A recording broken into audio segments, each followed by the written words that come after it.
Wayang ngaji sama gurunya dia nggak bolos. Wayang ngaji bersama gurunya selalu istiqomah. Orang yang ngaji sama gurunya istiqomah, bahkan bersama dengan ulama-ulama yang lain, senang bercampur bersama ulama, senang bercampur dengan para kiai, senang bercampur dengan para habaib. Kesenangan kita berkumpul dengan para ulama membuat malaikat Jibril iri menjadi manusia. Kenapa? Karena di dalamnya duduknya seseorang bersama para ulama, di dalamnya adalah menghidupkan hati yang mati, sebagaimana menghidupkan tanah yang tandus dengan air hujan yang turun dari langit ke bumi. Oleh karena itu kita mumpung-mumpung masih bisa ngaji sama guru kita, nanti waya kerja sama pasti banyak cobaan, banyak halangan. Mau ngaji udah nggak sempet, sibuk sama kerja, apalagi kerjanya di SIP, boro-boro ikut ratiban, boro-boro ikut burdahan. Komo-komo bisa taklim, kitab kuning, kitab yang lain bisa dan sebagainya, belajar nahunya, sorofnya dan sebagainya. Rugi orang yang banyak waktu luang tapi nggak dipergunakan duduk dengan para ulama. Rugi kita yang masih punya waktu luang nggak mau ngaji, rugi. Kenapa? Malaikat Jibril saja pengen jadi manusia kulantaran keutamaan duduk dengan para ulama. Awas nih, setelah ngaji begini, awas jangan males duduk sama kiai, jangan males sama duduk sama guru-guru kita. Besok kalau abah ngajar qori variasi, jangan berhenti, jangan kabur, duduk ngaji. Mumpung kita masih bisa waktu, luang banyak, bisa duduk, masih ada abah ngajar, kita ngaji, ambil berkah, ambil ilmunya. Agar apa? Agar kita mendapatkan ilmu yang manfaat dunia dan akhirat. Awas, jangan inma giranwaya ngaji kudu di japri. Kadang-kadang ngaji ayat kudu diingetin. Jangan sampai begitu. Apalagi ntar coba ada jajan. Begini aja gampangnya Aiki, gampangnya Aisyah coba tanya sama orang-orang yang udah nikah, orang-orang yang udah punya anak. Tanyakan apa yang paling menyesal ketika dia masih muda. Pasti kebanyakan, ini sering Bang Lihin tanyakan kepada orang yang udah berkeluarga. Apa? Cuma satu, seandainya bisa ngulang jadi muda, pengen bisa ngaji. Udah gitu doang. Oleh karena itu sekarang kita yang masih muda memang dicoba, digoda sama main, sama bergaul, sama jalan-jalan. Itu cobaan kita. Padahal seutuhnya ketika kita istiqomah udah ngaji, udah belajar, puas kita ngajinya, puas kita belajarnya, puas kita ngambil keberkahan dengan guru kita. Ntar udah tuanya udah tinggal enaknya. Udah tua Zam, udah tinggal santainya doang Zam. Kita mau gaul kemana aja udah bebas. Kenapa? Kita udah punya bekal. Kita udah punya ilmu. Jika ya contohnya begini dah. Ente jalan-jalan kemana-mana, contoh, ente jalan misalkan ke Bogor nggak punya ongkos, enak nggak kalau jalan-jalan ke Bogor nggak punya ongkos? Ente mau jalan-jalan ke tempat wisata nggak bawa bekal, kira-kira enak nggak kalau seandainya jalan-jalan ke tempat wisata nggak bawa bekal? Nggak enak. Nah hidup kita kan buat maju apa mundur? Encing mau tanya, hidup kita maju apa mundur? Usia kita semakin nambah apa berkurang? Bertambah. Maju hidup kita. Kalau yang namanya maju berarti minimal kita harusnya bisa mempersiapkan 5 langkah 10 langkah ke depan. Bukan memikirkan 10 langkah 5 langkah yang udah kita lewatin. Makanya orang yang ketika masih mudanya udah kenyang nyari ilmu, udah kenyang ngaji jizah, udah kenyang ngaji nisah, ketika dia ambil bekal daripada ilmu tersebut, maka dia ketika berjalan dimanapun tempat, bergaul dimanapun tempat, udah enak aja, udah nggak ada pikiran apa-apa. Kenapa? Udah punya modal. Modalnya apa? Ilmu agama. Ente mau bergaul sama yang bagajulan, nggak bakal ke bawah, udah punya bekal. Sekarang kalau kita nggak punya bekal, bergaul sama orang yang salah, ke bawah salah. Sekarang kita nggak punya bekal, mau bergaul sama siapapun, bukannya enak, yang ada nyasar kita. Makanya ilmu itu adalah bekal buat kita, dan duduk dengan para ulama merupakan adalah menghidupkan kita punya hati, dan berkah dan besar pahalanya, bahkan lebih utama daripada beribadah 1000 tahun. Makanya kan begini, setan itu lebih takut sama orang yang berilmu daripada ahli ibadah, Bang Saroni, Bang Hamid. Tapi ingat, yang beribadahnya dengan kebodohan. Kalau orang beribadahnya dengan ilmu, atau setan lebih takutan sama orang yang beribadah lagi berilmu. Tapi ketika ada orang yang beribadah bodoh sama orang yang kurang ibadahnya tapi ilmu, setan itu lebih takut sama orang yang berilmu. Kenapa? Sebab orang yang berilmu digoda bagaimanapun gak bakalan goyang, punya ilmu. Makanya orang yang alim itu kalkamar, itu bagaikan seperti rembulan. Nah, sedangkan yang lainnya itu seperti bintang-bintang. Orang nih, ya, orang alim itu bagaikan rembulan, sedangkan orang bodoh itu bagaikan bintang-bintang. Orang yang dekat dengan rembulan akan ketempelan cahayanya. Saya mau tanya, bintang-bintang bercahaya karena sinar mana? Karena sinar rembulan. Iya. Nah, sekarang kita biar kata bodoh, kalau dekatnya sama kiai, dekatnya sama habaib, dekatnya sama ulama, ke bawah wangi, ke bawah bersinar.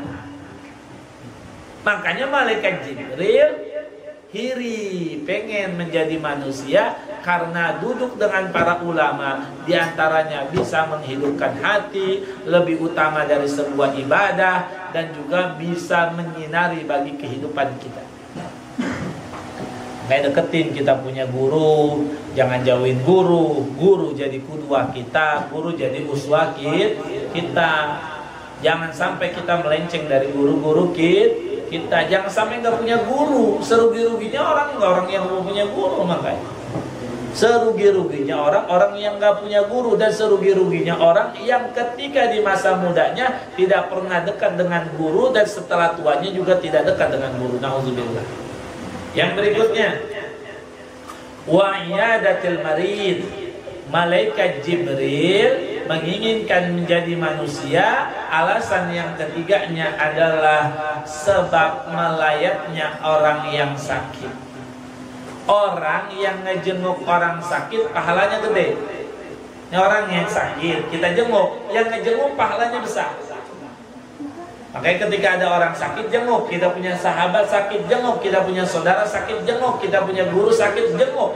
Sebab ngejenguknya orang yang sakit pahalanya besar. Sampai-sampai malaikat Jibril menginginkan menjadi manusia karena alasan ada pahala yang besar dari ngejenguknya kepada orang yang sakit.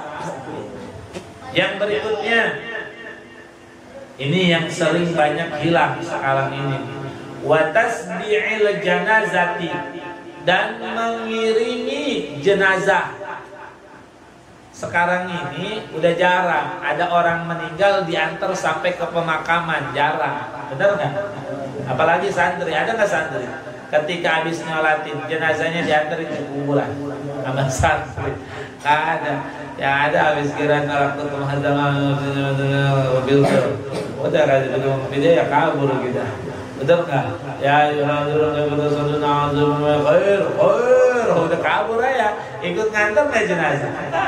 Padahal malaikat Jibril menginginkan jadi manusia ketika ada seorang manusia mengiringi jenazah sampai ke pemakaman. Kenapa? Pahalanya besar.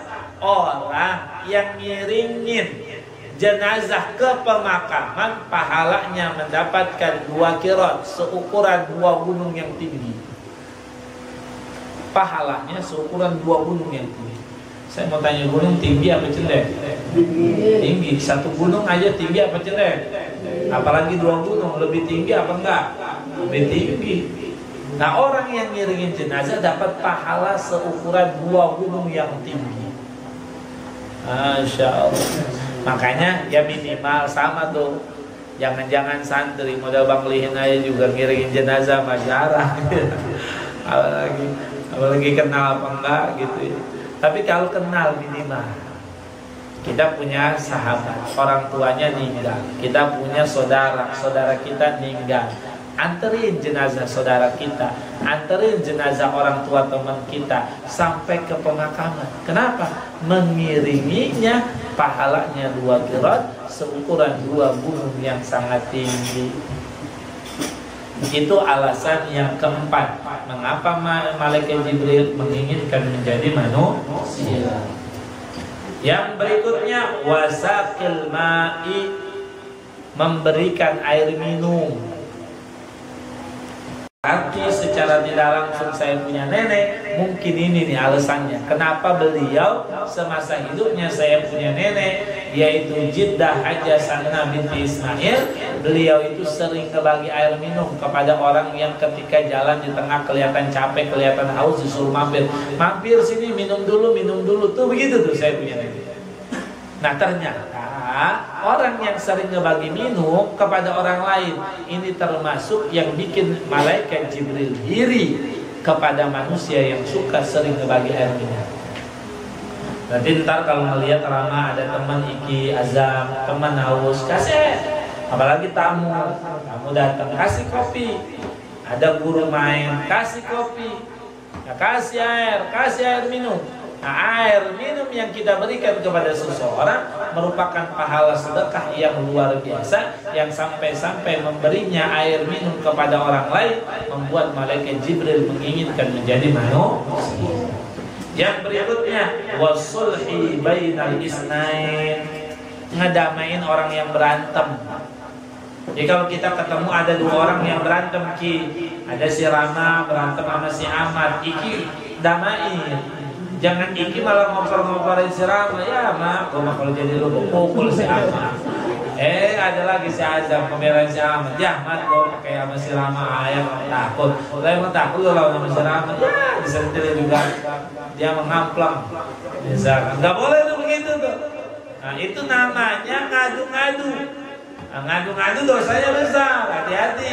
Dan ngedamain orang yang berantem palanya gede. Makanya malaikat Jibril pengen jadi manusia. Alasan yang keenamnya adalah yakni ketika melihat orang yang berantem didamain.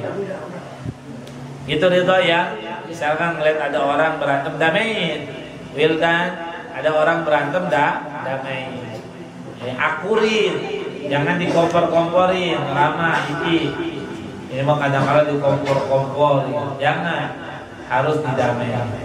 Nah itulah alasan yang keenam malaikat Jibril pengen jadi manusia. Berikutnya, wa karamil jari wal yatim.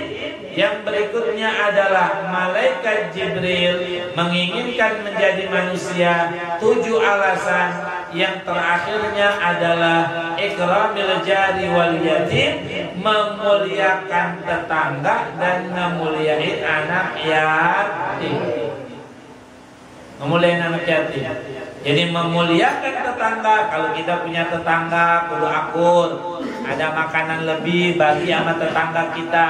Makanya ketika kita nyayur sunnah, bikin sayurannya lebih banyak agar bisa dibagi. Apalagi orang tua kita ada di samping, rumah orang tua kita di samping, rumah mertua kita di samping. Jangan lupa ngebagi makanan kepada kita punya mertua, ngebagi orang tua. Kenapa? Membagi makanan kepada tetangga saya malaikat Jibril iri, apalagi ngebagi kepada orang tua. Begitu saja. Dan berikutnya ngemuliain anak yatim. Ya, anak yatim jangan disentil-sentil. Itu namanya menghardik anak yatim, dosa besar. Nabi paling gedek sama orang yang sering nakal sama anak yatim. Ada anak yatim kadang-kala ditepakin kepalanya. Ada anak yatim dipempeleng kepalanya. Awas jangan, anak yatim itu disayang sama Nabi.